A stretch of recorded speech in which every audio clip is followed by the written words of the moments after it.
Hey traders, welcome to Charts and Coffee.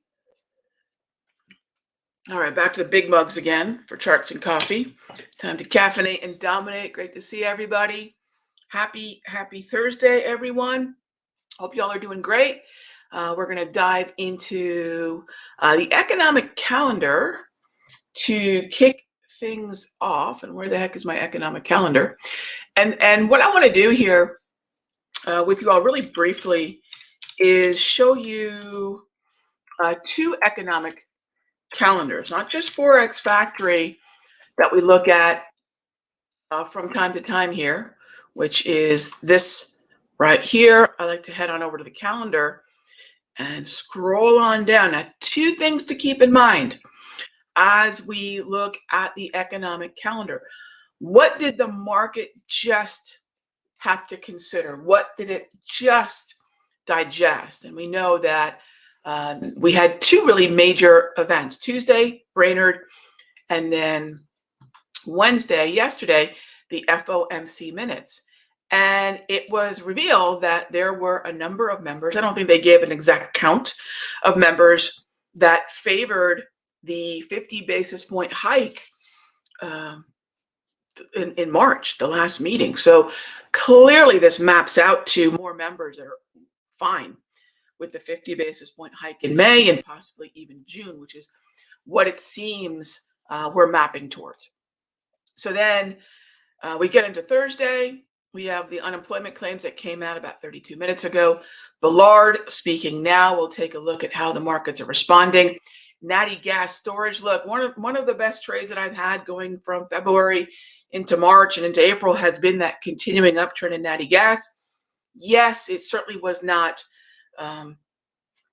in terms of the movement. I mean, this wasn't just a Ukraine trade. This was a trend that had been moving higher. And then a lot of times your best trades are trades where you have a macro economic trend and a technical trend working at the same time. When you get that kind of overlap, it's really going to be pretty powerful. And then at 10:30, you can see right there, also with natty gas storage numbers, Treasury Secretary Yellen. So could be a very interesting morning. Heads up, major hot zones. May not be an FOMC member, but might as well be. So be aware, we have a major hot zone at 10:30. All right, so the other calendar that I mentioned, and this is specific to earnings, is the one over at Estimize, Estimize. And Estimize is, well, first of all, I typed it in wrong, I guess. That can be dangerous sometimes. Check out Estimize. I do not use the premium. Right? I do not use the premium, although if you're really into trading earnings, fine. But I use the free version of Estimize. And what I do is you can follow the symbols that are part of your watch list. For me, what I recommend is following the symbols that are heavily weighted within the indices, for sure, whether you trade those earnings or not, and then following the heavily weighted stocks within the heavily weighted sectors. So you're going to end up with a list that's, easily probably 50, 60 symbols deep. That's not a lot. And what it's going to do is give you a heads up as to when these earnings are coming, because if you have checked out the 642 earnings window update over at countdowntrader.com, you know that a big part of understanding trends, understanding psychology, understanding volatility is this countdown to the earnings. And I'm not playing the actual earnings. I don't give a rip about what happens when the actual earnings per share and revenue numbers come out. What we want is more of a preemptive strike. What we want is to take advantage of the psychology leading up into earnings, which is far more high probability than guessing at which way the earnings are going to go. So check out that 642 earnings window video over at Countdown Trader. Those are the two economic calendars that I would recommend each and every morning, if not, on Sundays, taking a look at what we have coming up for the week. All right, with that being said, of course, this show is all about your questions, and kicking it off is, hey there, Line Watcher. What are my thoughts on Goog? Sure. All right, what do we have? It'd be nice if I spelled it right. So what are my thoughts on Goog? All right, so as far as Google goes, well, first of all, let's take a look at structure, right? That's always number one. What's the structure of the trend? Bullish momentum, but a neutral yellow trend. And this is not unlike what we've seen the last few weeks, which has been a choppy market, has seen so much bullish momentum. But the question we have to ask ourselves is whether or not that momentum has organized into a trend. This is why I do not use all four of those moving averages to measure a trend. It's actually inaccurate. You want a little bit, just a little bit more granular information. So we want to separate the shorter exponential moving averages, the 8, 13, 21, and you'll see that's what the JT multi does. We want to separate those 8, 13, 21 moving averages from the 34 so we can get a read on momentum and we can get a read on trend. And that becomes a very, very powerful way to differentiate between, okay, there was a lot of bullishness, but did it organize into a trend? And so this dip, while north of the 200, so that's the equator that I talk about from time to time, right? It is north of the equator, so at least it's in the bullish hemisphere, but I do not consider it a trend. So this is really chopped to me, my friend, and this is, an overbought, oversold conversation. I would probably take a look at the slow stochastic down here. This is a 21K 3D. So let me say, for those of you that don't have ready, aim, fire, you're thinking, Rod, how do I know if something's overbought, oversold, or what do you use? There's a lot of things you can use, but our premium tool here at Simpler is Ready, Aim, Fire. And I know not everybody's ready to trade chop yet, but if you are thinking about it and you don't have a choppy market indicator, that's where you use the 21K 3D slow stochastic. And I still keep that, as you can tell on my screen. I've been using this thing for a lot of years, and it is remarkably accurate when coupled with the automated support and resistance from the Darvis. Now you might say, okay, Rock, I don't have that either. No worries. Head on over to countdowntrader.com. You can download it for Thinkorswim. And if you go into the indicators tab right here on Trading View, you can grab it from the simpler free indicators that we make available. Darvis 2.0. And then now you've got some automated support and resistance by way of my yellow and purple lines. Couple that with the stochastic, Yahtzee. You've got a fantastic, repeatable approach to chop. And that's what I look at when I see Goog, Line Watcher. I hope that's helpful. And then now, here's what I'd say. Once you have chop, cut that chop in half. Ask yourself what the halfway mark is.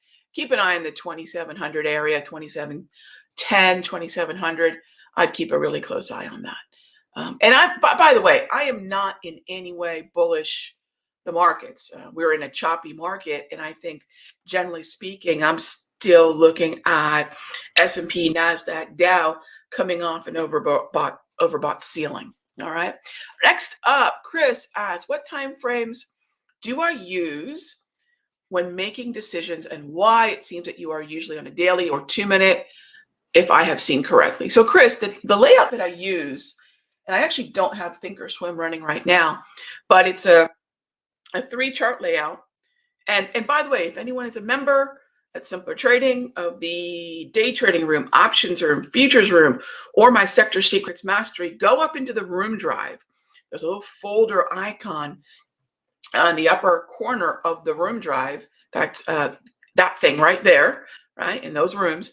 Open it up and you'll see something called Raghee's Tops 3-panel something, and download that PDF. And there's a shared file there with the free indicators that I make available. And I bring that up because you'll notice, Chris, there's a 2-minute, a 5-minute, and a daily. So I would say my primary time frame for day trading is making decisions on a 5. I do use the 2 for a little bit of insight into what's going on inside the 5, and the daily for my overnight, aka swing trades. And so that's it. That's it. I don't look at anything else. And the reason I don't is because I found it increasingly frustrating as a trader and as someone who coaches traders to say, well, now we're using a 30-minute, now we're using a 4-hour, now we're using a 1-hour. Why these shifts in time frames? I found it to be something that was very difficult to codify, to make repeatable. Why this time frame? Why that time frame? It seemed very random. And so I thought, you know what? Let's just own it. We're either day trading or we're looking at the longer term time frame. And I do nothing in the middle. And I'll tell you what, I'm far happier for doing that, because I find that the best trades that I'll end up taking overnight actually happen on the daily time frame. And if I want to be a day trader, I will own that by focusing on that time frame that's most adept at doing that as well. So that is the time frame breakdown. And I am sort of a recovering multiple time frame trader. I'm probably about 10 years into not really looking at anything else. And I really like the freedom and the clarity for sure of that. All right, next up, what's the best way to keep track of trades? So, Gordon, I'm a big fan of a lot of these third-party softwares that allow you to download your executions, your trade executions from your platform, whether that be, Thinkorswim or Tasty or TradeStation or whatever, and then upload it into one of these third-party software. So I pay for 3 of them right now. I've used Wingman Tracker for the longest. Oh no, 4 of them. Wingman Tracker. I've used Trademetria, but I've been using Trader Sync a little bit more the last 2 years. And then Wingman Tracker, I think I've been using for since 2017, 2018, I think. That's the one I've been using the longest. Then Trademetria I tried for a brief period of time, which is perfectly fine. Trader Sync is the one that I'm using for my day trading right now. And then this year or end of last year, I started checking out TradesViz, which works with a company called Tradier. So I've been checking that out. So find one that you like the user interface of, the UI, as they say, which visually speaks to you. And each one of them has their visual cues that some people might gravitate towards. So check those out. Those are the 4 that I've used, Gordon. And I'm a big fan of uploading my software, because a lot of times we just become too, I think, fixated. I've been there too, where I'm too fixated on whatever my balance is. And that really does not give you a holistic or healthy look at your trading success. You want to really be a lot more discerning and a lot tougher on yourself in terms of, what's my win rate? How many losses do I have? What were the size of those losses? Because a couple outsized losses can sort of overshadow maybe a good process underneath it for your winners. And a couple outsized winners can actually make it look like you don't have a weak process because you've hit a few home runs, right? And so I'm not a big fan of looking at P&L or whatever my balance is in my account. I'm a big fan of breaking them down trade by trade. So thank you for the question, Gordon. Great question. All right. Do I have any content or courses on my day trading? RF, we do. I've done a day trading course. I did a day trading course in 2020. Did a day trading course in 2021. And we're going to do a day trading course here, likely, looks like June of this year. And so each one is sort of, they stand alone, but each one is really going to be a reflection of what I've been doing the preceding 6 to 12 months. We're adapting to what the markets are doing.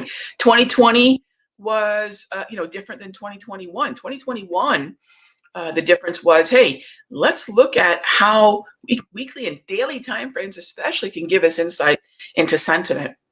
And then 2022 is going to be a lot more about volatility. So we always highlight a certain aspect that's working particularly well for our trading. So it looks like we're heading into June for that. So I'll let you know. I'm not sure about the calendar, but that's what was scheduled.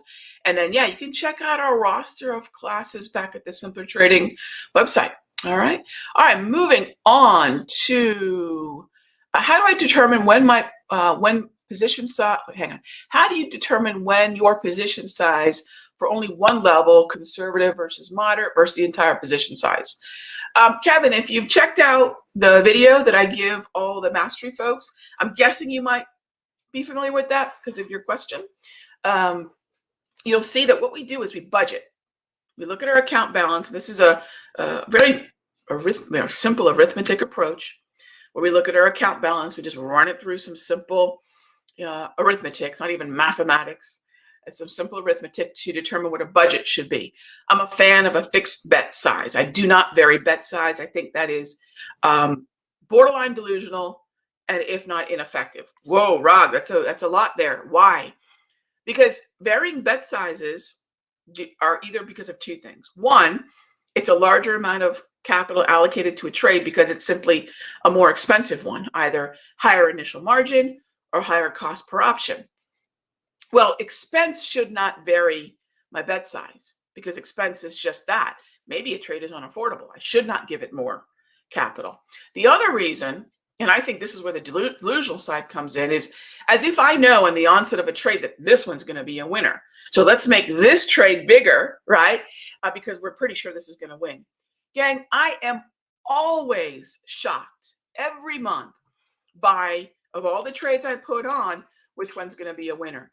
I had a pretty good feeling about Natty Gas, right? I thought, if there's a trade that I feel pretty good about, it was Natty. It was a bumpy ride. My trade in Natty was the same size as my trade in EWZ in Brazil. This one actually probably was one of our bigger winners. And we've been in it for quite a few weeks now. And I had a pretty good feeling about our XHB trade, which we've been in since, well, gosh, we've been in this one for a while as well now too. This isn't a new trade, right? This isn't now suddenly on our radar because it made a brand new low. We've been in this one since it was in a fairly mature downtrend. Would not have guessed this was going to really accelerate. So my point is, those are three winners, right, that we had in our mastery.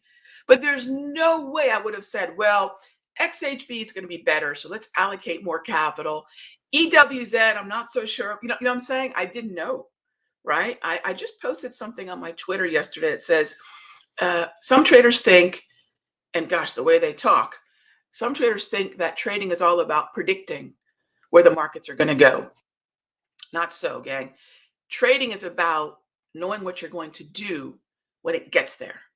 It's the difference between predicting, which is really, I mean, does anyone think here that that's something we can do most of the time successfully, versus counterpunching? The market does this, we respond with that. Or as I like to use my my baseball analogy, the market is the pitcher, we're the batter. A couple of things are implied in that understanding. The market's always going to throw a pitch at us.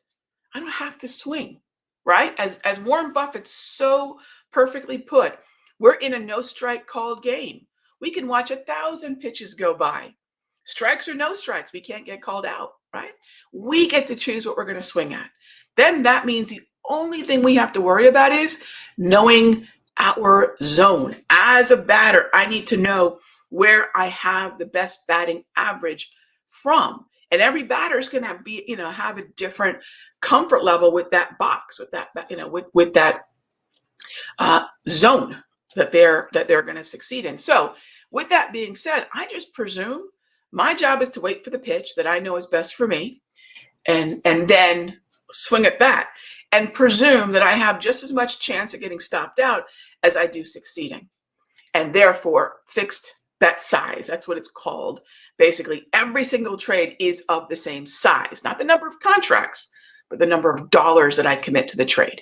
So with that being said, I mean, that's the idea, Kevin.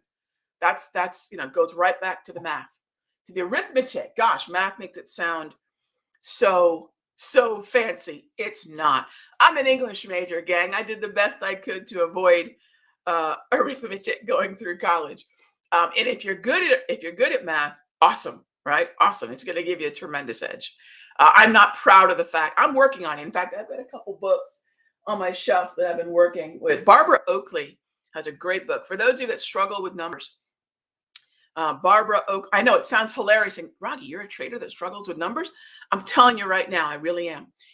There's a great book by Barbara Oakley called Mind for Numbers, and that's been really helpful for me. So I keep things in a very basic arithmetic way, fix, bet. And gosh, that 20 minutes goes by fast. But gang, let me mention something.